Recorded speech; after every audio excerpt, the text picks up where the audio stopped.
Hey everyone, welcome back to Engineering Change, your intersection between politics, engineering, and leadership. Today in the studio we have a special guest, not your average Engineering Change episode.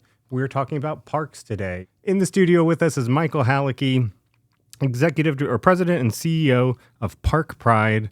Michael, welcome. It's an Atlanta-based nonprofit. Park Pride empowers local communities to activate the power of parks. That is exciting for a number of reasons to me, but let's hear a little bit about you first, your background, how you came to be at Park Pride. Sure. So I'll share with you, I've been working for over 20 years for various different environmental nonprofits. I came to these organizations as a professionally trained communications person, went back to grad school and got my MPA. Before coming to Park Pride, I'd worked at groups including the Georgia Conservancy, a group called the Clean Air Campaign that worked on encouraging people to carpool, take transit. I worked at South Face, which is a group that works on green building and sustainability as their COO, and then came to Park Pride 11 years ago to the month. Oh, wow. To the role that I've been in for the past 11 years leading Park Pride. So it's been a great pleasure to be here. I feel like every day is a great day. I spend a lot of time in parks, which I love parks. And I also will share that when I came to Park Pride, I kind of saw myself as an environmental generalist. I lived in the city. I was raising a family. We spent a lot of time in parks, and I thought I could do parks and surround myself with smart people and learn a lot and then go do something else. And I found that something clicked for me with Park Pride. Our mission is to engage communities to activate the power of parks. And what drew me to the organization were the parks. What's kept me with the organization is the engaging people. So realizing how people are connected with local environmental issues in their own backyard and getting involved with their parks, I think is more important than ever before. And as we'll get into in our conversation, I think that recent events have been places where parks have been kind of our saving grace, our lifeline to kind of be resilient in difficult times, but also places to go to celebrate the good times. Yeah. Well, that's, I came across Park Pride while researching the latest issue of Engineering Georgia magazine. And I just had this idea, our original issue theme fell through or got postponed. And I had this idea of parks. A couple of our advisory board members had mentioned parks. And when I just started Googling, and so Park Pride came up, and I was reading about the organization, how many millions of dollars you guys grant parks a year, and I was just amazed at the good work that Park Pride does, and it kind of, to me at least, flew under the radar. I had no idea that Park Pride was a thing and the amount of impact you have. That's amazing. Well, I appreciate you saying so, and I will say that oftentimes, our fingerprints are all over parks and green space issues in both Atlanta and DeKalb. We're a locally based organization. We began 35 years ago, so another milestone, 35 years of the organization. We really began where the Parks Commissioner, prior to our inception, pulled together a business advisory council and a citizen advisory council. Those two groups decided they didn't want to be separate. They wanted to be together. And then they didn't want to kind of work under the Parks Department. They wanted to have an independent 501c3 nonprofit to help support parks, but also engage community. And so that's really where we started. And we've since that time expanded into DeKalb. But if anything, have resisted the effort to go too far out of our areas, really focusing on depth and looking at great cities have great parks. And across the country, there are a number of cities that have wonderful, amazing parks. Atlanta, through the Trust for Public Land, has a park score index where every year they look at where parks in Atlanta rank with 100 other U.S. cities. Oh, wow. So not too long ago, we were 51st out of 100 cities. And this year, we actually made it into the top quartile. So we are 25th in that ranking. And we've been a big part of it, and groups like the Trust for Public Land, who's working on the efforts with the Riverlands effort, is certainly a big part of that. And there's a whole cadre of green groups that have been working with this administration to really lift up and raise up visibility and seeing this as our time and our moment. That's really cool. ACC Georgia hosts the Georgia Engineering Awards annually, and so it's the best of the best engineering projects. And every year we get so many parks submitted, and every year several. In fact, 2 years ago, our grand prize winner was a park, and so That's awesome. It is. You can see it from our end, the good work being done by all these projects being submitted. Yeah. Well, and it's interesting from my perspective because I could see ways within that awards program, parks are kind of the fun kind of thing. Definitely. And yet, in some respects, when you look at the engineering value that's brought, one of our largest projects we ever did was Katherine Johnson Memorial Park. Yeah. And the engineered solution began where the community, we had applied for national funding, and we had a rendering that we had put of this park that had a large detention pond, similar to other parks, if folks know, historic Fourth Ward Park, and not that big, but kind of with this idea that the water becomes this organizing feature. And a woman named Mamie Moore showed up at a West Side Future Fund meeting and showed a copy of the publicity and said that as a neighborhood resident, she's not sure she wants the pond, that she wants open space for people to play and things like that. So the design challenge became, how do we get the pond, but how do we put it underground? Right. So that we're capturing the stormwater, but we're doing it in a way that's actually preserving that open space. Yeah. And that's exactly what happened. And it was an example where engineering played a critical role of responding to that community intent and taking our first word on that and making sure the last word accommodated those different changes and that kind of thing. That's really cool. I know the Rodney Cook Park was our grand prize winner a couple years ago, and wastewater management was huge there because of the flooding that occurred in that community. Right. Yeah. So you shared about the story of a resident talking to you at a public meeting. What are some of the biggest challenges you faced in advocating for parks in urban areas like Atlanta? So probably the Achilles heel, at least historically in Atlanta, has been maintenance. Okay. And Atlanta is blessed with a number of different corporate foundations and philanthropic entities like the Woodruff Foundation that have been very generous, both with Park Pride and other parks organizations, providing dollars for physical improvements to parks and helping to make some of the best nationally significant parks that we have. Cook Park is a great example of that. Maintaining those parks is something that philanthropy is not looking to cover those costs this year or till the end of time, that's really seen as something that's the purview of government. And a number of years ago, I think there was kind of a, when you look at any time that there's a recession or different issues, Parks Department is the first one that's cut. Why is it cut? Because the two that are above it are fire and police. Right. And so when you look at those questions of what's essential versus what's nice to have, I think of parks as critical infrastructure. And I think the pandemic really showed that that was true. But comparatively to those different issues of if your house is on fire, if you call 911, I can understand why people prioritize those issues. So parks has been one that has had through attrition, as well as the fact that we've continued to grow the network and the aging of the infrastructure that needs replacement has really been an issue, not just in the city of Atlanta, but across the country. So when you look at the changes that have happened from our cities that lost a lot of their tax base during white flight, that parks came to become emblematic of the reasons we moved to the suburbs. Right. And so organizations like ours have kind of stepped in to fill the void and tried to figure out ways to bring dollars and kind of both improve the existing parks and help to create new parks with a different model that isn't just a government top-down approach, but engaging the community, philanthropy, as part of a more robust solution of different partners. And Park Pride is one of the best examples of a citywide nonprofit that does that work. There's some cities that take the approach of just from a government standpoint, providing a lot of the funding and you don't need philanthropy.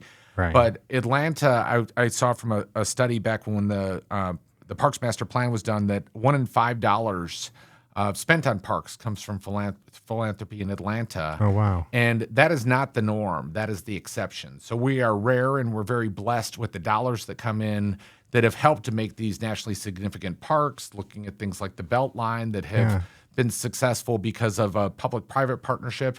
But over time, I think there's also been some enabled dependency there, and there can be a tendency to think that, at least from my point as an advocate, that there's not enough public in our public-private partnerships. Right.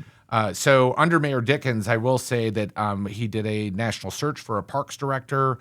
He put me on that search, which was the first time we were actually invited inside the tent. Very cool. We worked with a series of a dozen other environmental groups to meet with all the different mayoral candidates over at Piedmont Park. And we asked all of them, if you get elected, we would like to not just do this every 4 years, but we'd like to work with you on an ongoing basis. We made that offer to Mayor Dickens' predecessor, and she did not take us up on that offer. But Mayor Dickens did, and he created something called the Greenspace Advisory Council. Yeah. He put me on the search committee. Over the past 3 years, when you look at a combination of general fund and the park improvement fund, the parks budget has grown by 40% in 3 years. Wow. So we've seen a significant investment on those maintenance issues. And at the same time, we've never had a higher level of philanthropic support. Wow. So on that question of whose job it is it to provide great parks, our answer is both and. Yeah. That it isn't government, it isn't philanthropy. It's government and philanthropy working together. And philanthropy is willing to play that role to help to create these crown jewels, but the Parks Department needs to take care of them, and they need to co-invest on those improvements, and that's what's happening these days. Well, that's really cool because we know from just sheer data that parks contribute to the economic development of a city. They attract individuals to move there. They're great for the health of the people that live there. And so getting all these people involved in the life, the vitality of the community is amazing. Yeah. It's amazing. That's right. So can I bribe you guys to come out to Gwinnett? I mean, no. I will say we're generous with our expertise. We also have a annual Parks and Greenspace conference that we check no one's ID at the door. Everybody's welcome. And it happens at the end of March, and we have over 500 people that show up for national caliber keynote speakers. And we also have a call for presentations that is more regional in focus. So we use that as an educational opportunity for the whole region, and we invite folks that are doing great things on both parks and trails, and also green spaces that do things with nature preserves and green infrastructure to be a part of it. So I would encourage you to share this with folks, and as well as the engineering community, that there are folks that you mentioned with your awards program that I think we look for folks to kind of show examples of that can be replicated and aren't just a sales pitch, but ways that folks can show that they've been part of something that's significant and meaningful, either locally or a place that we can learn from locally. We welcome those opportunities. That's awesome. Yeah. Now, I know this is kind of like asking a parent for their favorite child, but do you have a favorite park? So I do think I love all my parks equally, but I live over in the Ormwood Park area near Grant Park. Okay. And I always think it's interesting that I happen to work at Park Pride that works in both Atlanta and DeKalb. And when I look at the parks that I frequent the most, certainly Grant Park is one of the ones that I go to. I bike to work when I go to our offices, and I go through the park every day. My daughter is starting a school this week at the new school, and I was showing her the tour, and there's some great things that have been happening with dedicated barrier-separated lanes and things like that makes that kind of thing possible. But Grant Park is a big one. And then Constitution Lakes Park, which is over in DeKalb County. It's on Moreland. And folks, that if you Google Doll's Head Trail, you will find something that looks a little scary of doll's heads and other kinds of crazy things. Yeah, I think I've come there. across it on Instagram. But there's an amazing lake there and a boardwalk that stretches over the lake where there are blue herons and yellow-crowned night heron and all kinds of birds that show up from all over the place, both migratory and those that call Constitution Lakes their home. And so depending on whether or not I'm looking to go to Atlanta's oldest park or to go to this nature experience that feels like I could be far away from the city and actually be 3.5 miles from my house is really kind of a great experience. So those are the ones that for in my leisure time, I seem to split my time between those as the most frequent that are also conveniently located in the two different jurisdictions that we work. Very nice. Very nice. Now, this is engineering change. And so I realize you are not an engineer, and that's fine. We accept you. I'm not an engineer either. I'm a liberal arts major. But from a high level, how does civil engineering contribute to the planning and development of urban parks? So when I think about engineers in general, I see them, professional engineers, really as being problem solvers in place. So they're the ones that are solving problems in place. And civil engineers, at least I think of as solving problems also related to the flow of water through public land. So you're dealing with both flooding issues, you're dealing with erosion issues, things of that nature.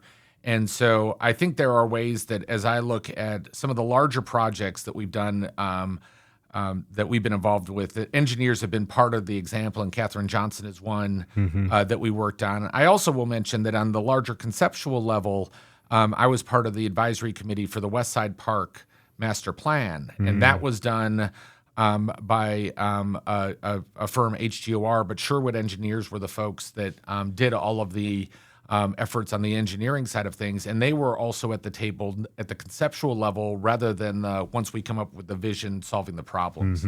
So I think there's really two different ways that I see this. We'll have efforts where we'll reclaim a building and turn it into an open-air grotto. In order to save that, you need a structural engineer to play a role. And that's more looking at the tactical questions of how do you take a vision and make it a reality and make sure it'll withstand the test of time. But I think that oftentimes people think of the aesthetics being more of the role of the landscape architects, and that the engineers are more of the ones that are kind of figuring out a way that is discreetly as possible as making it all work. Yeah. But I also think there's an aesthetic element to some of these larger scale solutions. And recently, I've been thinking a lot about the resilience issues we're dealing with climate change.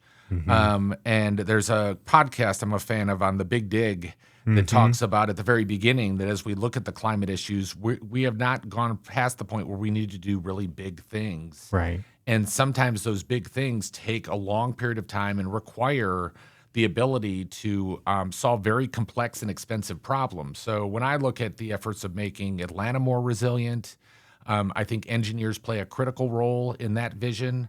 And I think also that kind of higher level that part of it can be the aesthetics, because I do think that there are people that I think of as boundary spanners that will be engineers, but they also get landscape architecture and they get aesthetics, and they can kind of cross those two disciplines in different ways. So I think that there are people that bring that kind of capacity. And again, parks are complex. Yeah. Like when you look at the different issues, people will look at, well, it's just a park. It's not rocket science. But Right. rocket science is kind of easy because the factors in order to make propulsion work are limited to a simple equation.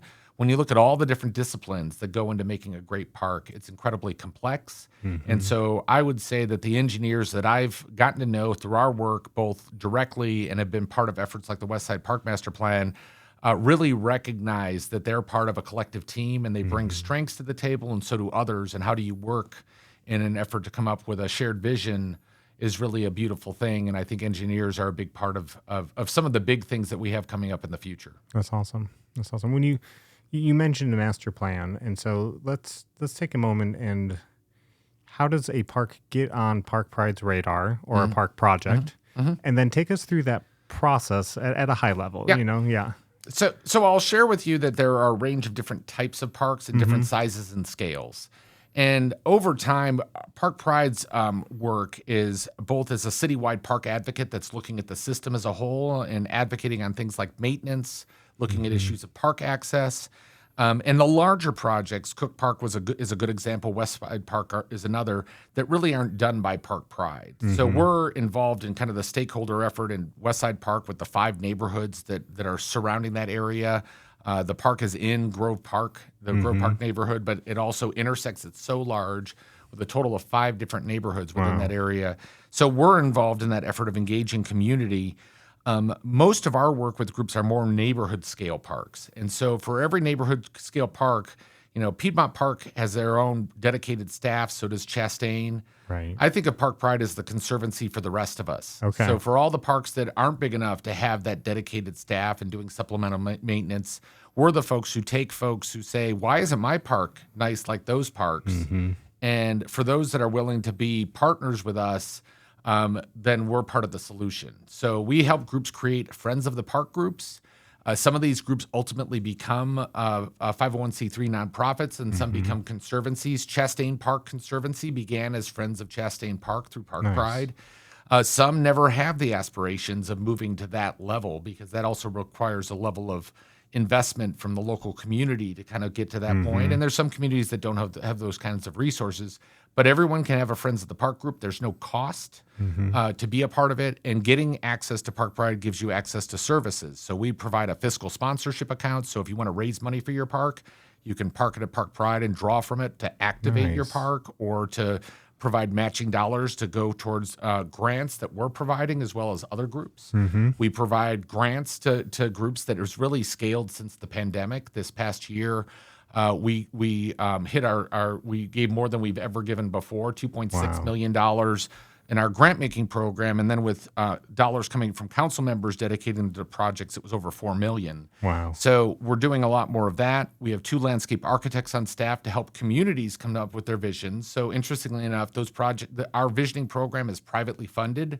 So the community truly is the client, and we invite our government partners to be a part of those efforts and to help to shape that, and they reserve the right to legislate those to actually make it so it's the city or the county's plan. But we really put together a steering committee that begins with the Friends group, but gets the broader community involved in engaging the broader group to say, what is this park lacking? What would you like to see? And that's my favorite thing about our grant program, because when you look at the dollars that we award, the dollars are impressive. But when you look at all the specific amenities, the pavilions, the playgrounds, the trails, the disc golf courses, and other types of things, whatever is there is what the community saw as the thing that was most lacking that they wanted to see happen. And then with our help and their help, we've achieved that.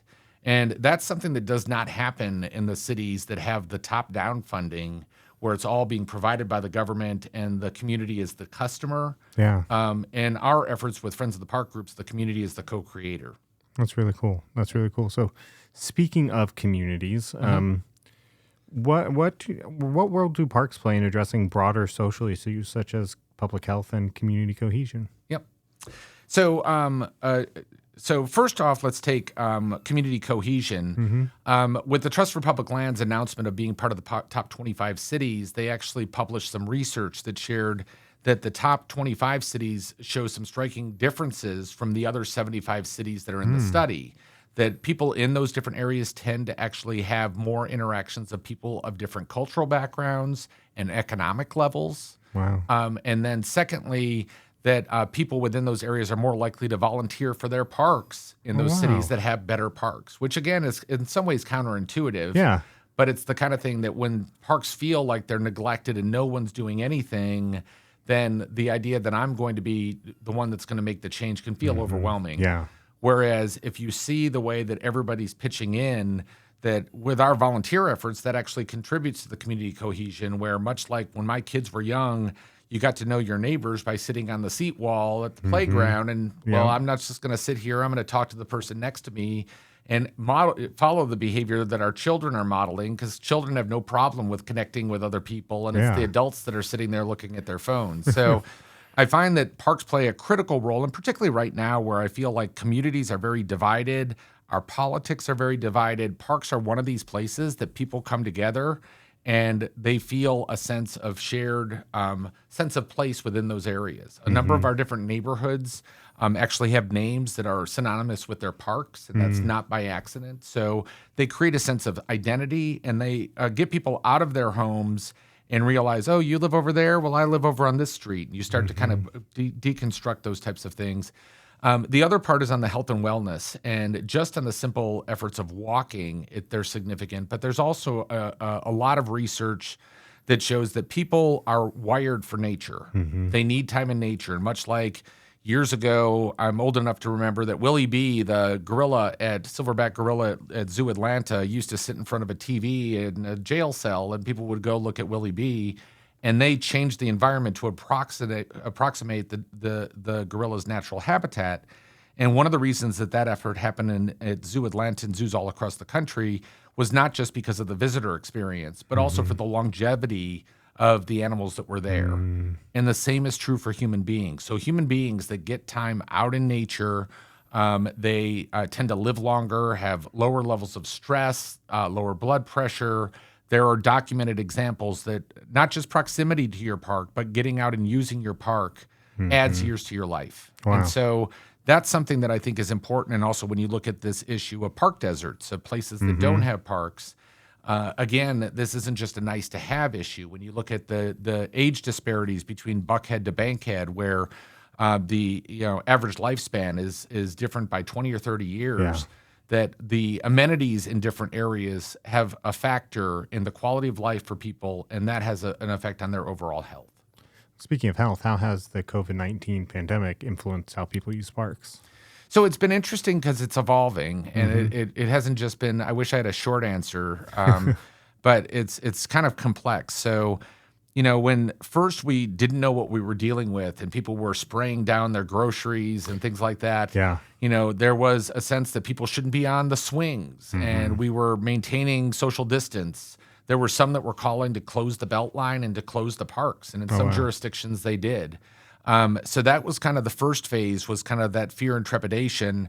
Then there was also the compounding effects of people being stuck in their homes and going crazy, and kids that were also needing some place to expend that energy, and getting out into parks happened. And unlike before the pandemic, where people would want to go to Piedmont Park or go to, kind of go on the Beltline on the East Side Trail, Right. people didn't want to go where everybody else was. They wanted to go somewhere close to home, and they kind of wanted to maybe see people from a distance, but they didn't want to be in a scrum of people. So that was kind of our situation for a while, and I think it was a big part of our experience. We had some interesting situations there at Candler and Chastain where we closed the golf courses and opened them up for public access and tried some experimentation there that's kind of gone back to where it was before, but was an interesting moment in time. Then when we got to the point where people were starting to outdoors, were comfortable being within contact and things like that, it became a more enviable place where people were going on dates, where they wouldn't go into restaurants, or they were looking for places that outdoors was part of their realm. Schools were moving into a place that outdoor classrooms were something that actually made it so you could have a classroom. So there were ways that space became flexible to respond to those different needs. And then as we started to get into things like organized sports and things like that the outdoor ones were safer before the indoor sports and that kind of thing. And I think that's been an interesting area. When you look at the outgrowth of what's happened, the other thing is I think of something called your Park IQ. So every second Friday of every month, we have a second Friday walk in the park. It's not a very creative name, but the second Friday of every month from 9 to 10, we take a walk at a different park. And there's no registration fee. You don't need to sign up. You go to our website or check our social media channels and just show up. You can bring a dog on a leash or bring a friend. And the reason we're doing this is because during the pandemic, there are a lot of people who came to us and said, there's this amazing park right near where I live that I never knew was there. And they discovered it. And then also the opposite of that, where I went to a park right next to where I live, and it's not nearly as nice as it should be. And how do we change that? Right. So in both situations, people became local consumers of green space in a way that they weren't, that stuck with them. And I think we also had a sense that where you look at higher rates of COVID in areas that didn't have green space, lower income areas, service workers, things along those lines, this concept of park equity, that everyone deserves access to a quality park, regardless of race, income, zip code, or ability, became something that resonated with our audience. So we found that there were folks that wanted to get involved in our board. There were people that wanted to give. We did a three-year Parks for All campaign to really scale our efforts.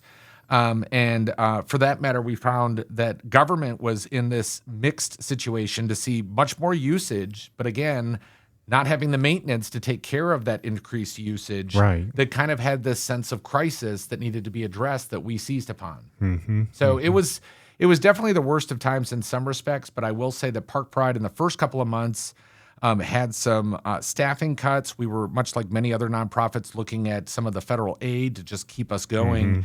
But once we actually caught our breath, we realized that our whole landscape had changed, and there was a whole much larger audience. It wasn't just the park people. Yeah. It was everybody. And there was an interest in supporting our organization as the group that supports everybody. Right. So how do you keep that momentum going? So this campaign that I described was an interesting one. So Parks for All was something that was born out of an approach of adaptive management.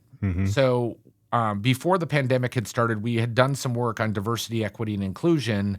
And though we'd always been the conservancy for the rest of us, I think it's also true that people are more likely to volunteer and to get engaged in more affluent areas. So how do you deal with the groups that aren't showing up and things like that is an issue with a voluntary effort like Park Pride can be a challenge. We also had a history where our grants largely had matching requirements where communities either needed to raise those dollars themselves or to get those dollars either from the Parks Department or a city council member or some benefactor. Harder to do in a less affluent community. And we would be that champion to kind of champion those groups, to connect them with folks and advocate with government to help groups to be able to bring dollars and things along those lines. But we were in effect gaming our own system to help those folks that were persistent. And what you don't know in that situation are the folks that don't even try because they're able to read the tea leaves and say, this isn't for me, and they don't even try. So before the pandemic, we started working on issues of diversity, equity, and inclusion, realizing we needed to get more culturally competent. And but really, we're not writing press releases about it and things like that. It was kind of quiet. We were focusing on increasing our board diversity was kind of a first area, developing a board-level DEI committee that developed an organizational policy.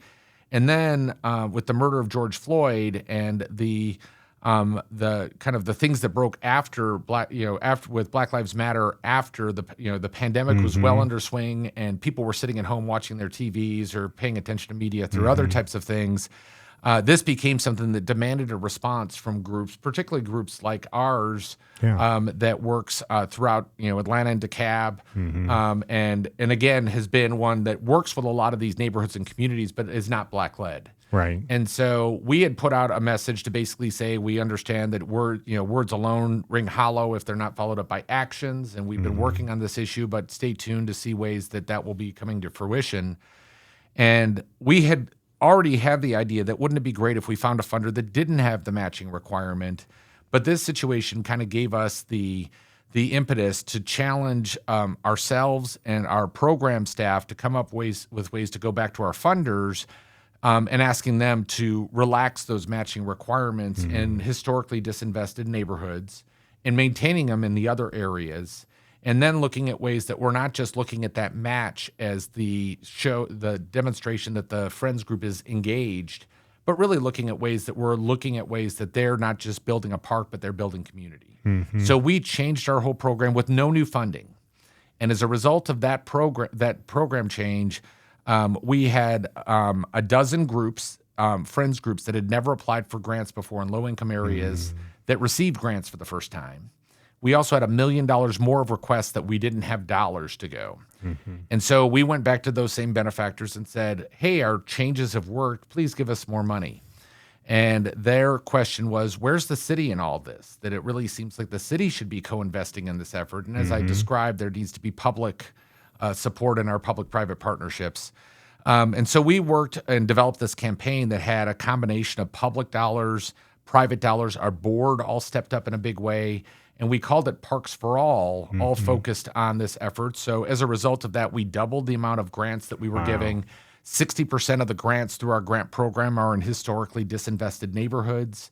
We're still citywide, so we are trying to make sure that every district has a connection and has a resource, but we're putting a disproportionate amount of our resources to the areas that have historically received the least investments. So that has been, I think, an important way that we've been able to do this 3-year campaign that added 5 staff. It allowed us to put together a new leadership program called the Park Leadership Academy. Oh, wow. That is kind of an intense cohort model where friends groups from different areas from our full jurisdiction, but oversampling those areas that are historically disinvested, get a chance to learn from each other and get some dollars for programming and activation. Most of our dollars are for capital and physical improvements. So we've been able to innovate with that effort, and we're just about to embark on a strategic plan that's really taking the lessons learned from Parks for All and kind of baking that into our DNA moving forward so that we use that not as our final answer. We have not solved the issues of park equity in Atlanta, but we feel like we're more meaningfully engaging in those issues, and we're doing it in a way that is not calling people out, but inviting them in. And again, not demonizing the Parks Department, but working with them and helping to support their efforts to get the resources they need. So I feel like we're doing our best work now, and it's really because of the fact that we took a crisis, and we through that crisis and all those challenging issues, we've come out the other side. I think in some respects, being a much more meaningful organization to more people and really making a difference in Atlanta. That's really cool. That's really cool. So you're number 25 now. Atlanta's number 25. Yeah. What advice would you give to other cities looking to improve their public parks and green spaces?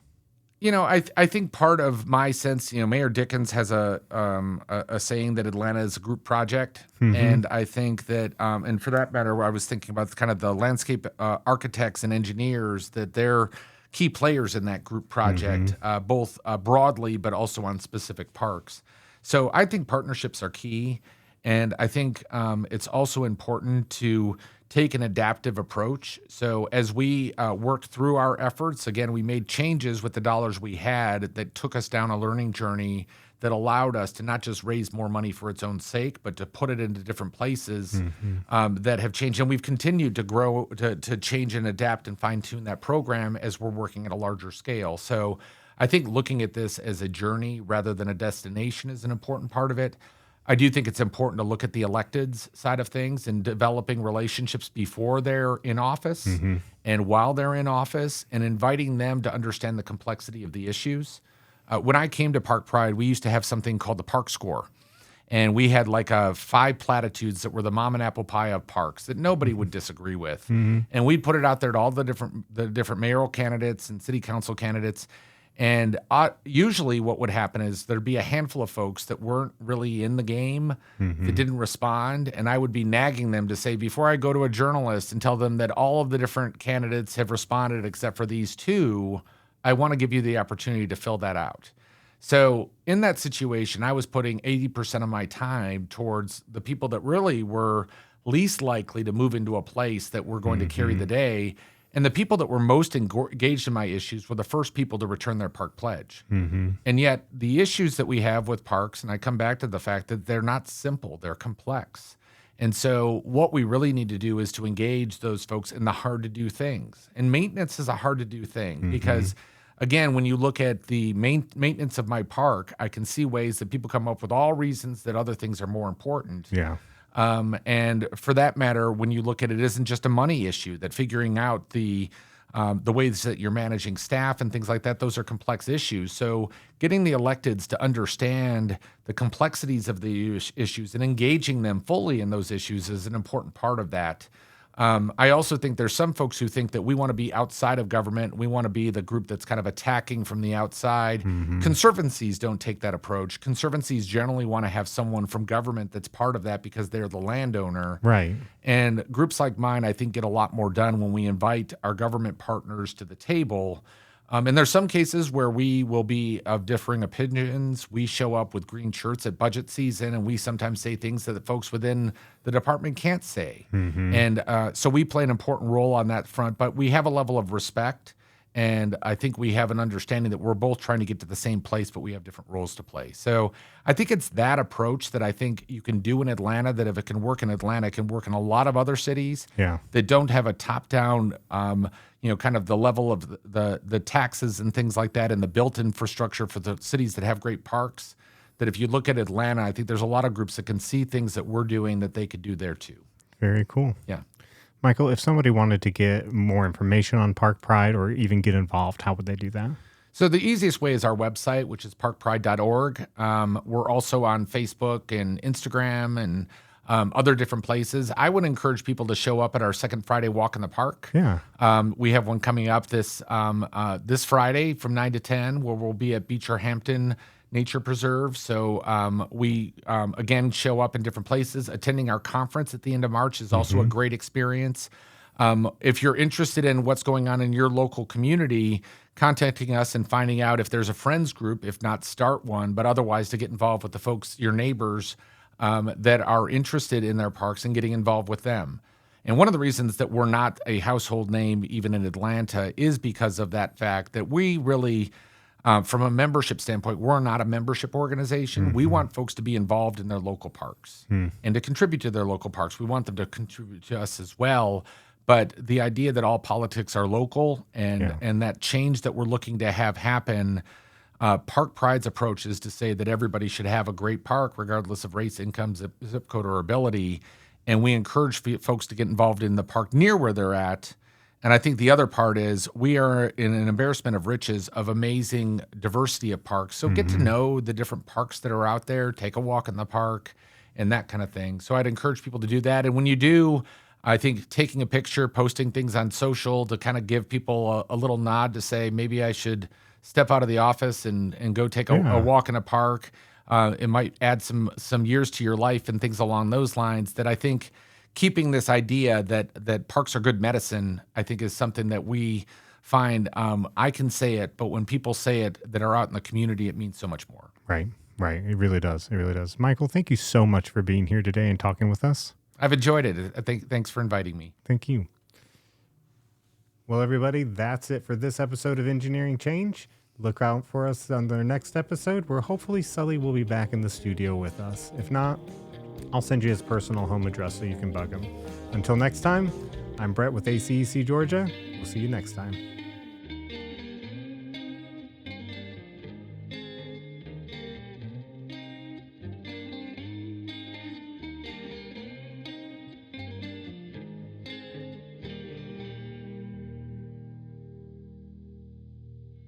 Intro and closing music. Intention by the Down and Outs. Music used with permission. Engineering Change is a production of ACEC Georgia. Copyright 2024, all rights reserved.